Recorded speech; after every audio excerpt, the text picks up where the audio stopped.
विषय: जब एक इंसान का चरित्र या झूठ पूरे घर को जहन्नम बना देता है। एक घर जहाँ कभी हंसी थी, आज वहाँ हर रोज तकरार है।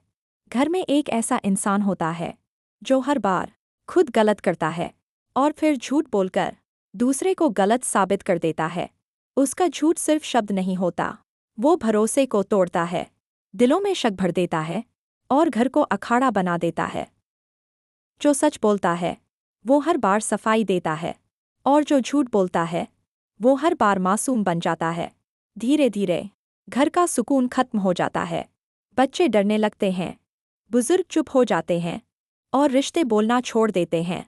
याद रखिए, झूठ बोलकर जीती गई बहस घर को हार की ओर ले जाती है। घर बचाना है तो सच कड़वा सही, पर वही इलाज है। सच को छुपाने के लिए जितना झूठ का सहारा लेंगे, जिंदगी उतना ही नर्क बनता जाएगा। एक ही उपाय है, किए गए गलती के लिए क्षमा मांग लीजिए। झूठ नहीं, सच अपनाइए, घर फिर घर बन जाएगा।